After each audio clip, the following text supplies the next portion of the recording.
Hi, it's Darnell with Wave of Recipes, and today I'm going to be doing a lemon almond flour cookies recipe using the Ninja Foodi Smart XL Pro Grill and Griddle, and I'm thinking that that griddle plate is going to work out really nice for baking. So let's try that and do this recipe right now. And so we have a wide variety of ingredients here. So I'm going to go through the wet ingredients and then the dry ingredients. So for the wet ingredients, I have the juice of 2 lemons, 2 freshly squeezed lemons. That's the juice that came out of them.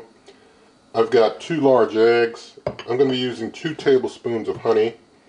And I've got a teaspoon of vanilla extract. For the dry ingredients, I've got the zest of those 2 lemons there.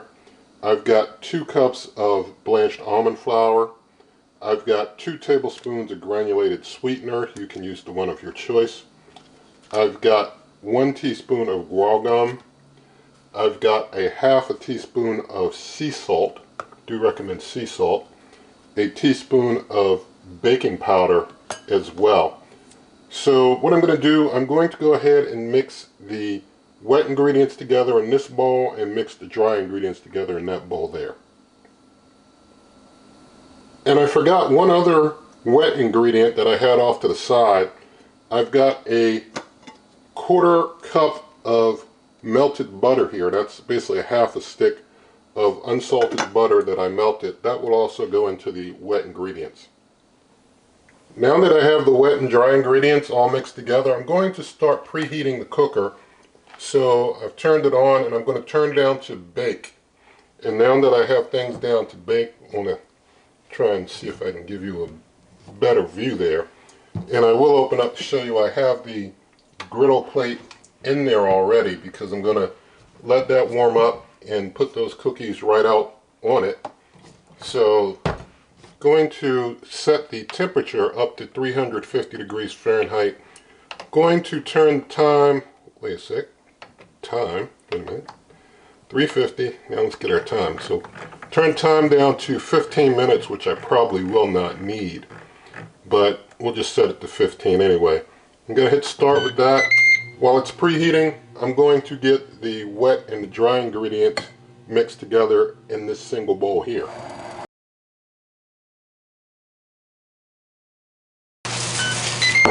Alright, just got my gloves on and things are preheated. I've got some extra light olive oil I'm going to spray on that griddle plate to make sure things are very non-stick for me.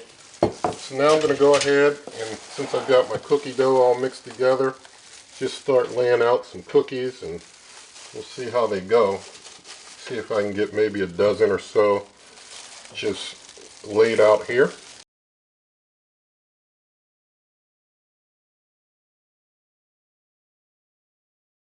I've got 12 pseudo cookies laid out. As many of you know, I'm not the kid who got the A in art class, so I'm sure you'll set yours out much better.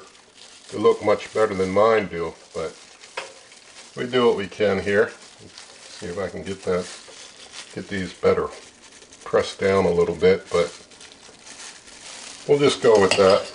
Got a little bit more dough here, so just throw that on top of there. And we'll roll with that. So I'm going to go ahead and get things closed up.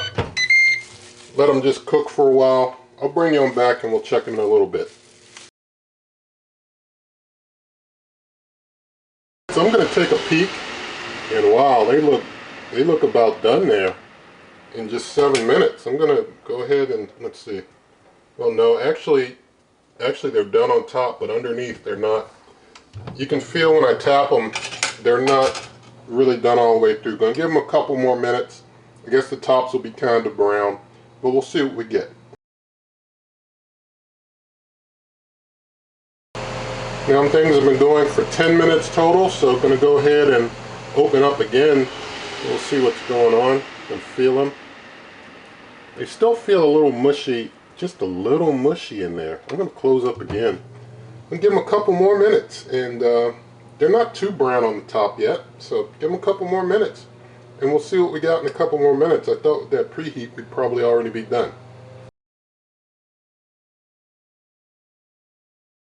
Alright, so now we've gone for 12 minutes total. I'm going to go ahead and open up again. And our cookies are getting kind of dark on the top, and they are feeling firmer in the middle. So I think we are done now. So I'm just going to go ahead and get each of the cookies off, and looks like that one there fell apart a little bit, but the guar gum helps them to hold together pretty decent. Usually don't have issues with this recipe with cookies falling apart that that one did in the back. I'm going to put most of these on the back plate there, and I guess this big one I'll keep up front for taste test purposes. But it looks like the tops get a little browner than the bottoms. I will say, because I know full well I could have put like a bake pan or a small flat bake pan right on the grill grate and not use the griddle and bake things that way, and I know that's what Ninja recommends. I made a very extensive review of this cooker explaining that if you have not already seen it. But I wanted to try this griddle plate as a baking device, and I think it does work. I think I have proven my point here that it can be used for baking, even though it wasn't designed for baking. It was designed to be the griddle. But it can be a bake pan too, a flat surface for baking. So get this one that broke off, just throw that back there. You see underneath on the underside things are, you know, very light, and on the top very brown. So we'll just let this cool down a bit, and when I bring it back we'll do a taste test of it. Alright, so thank God for these lemon almond cookies, and we'll see if they taste better than the aesthetics of them, but let's do a taste. You can see the bottom there. So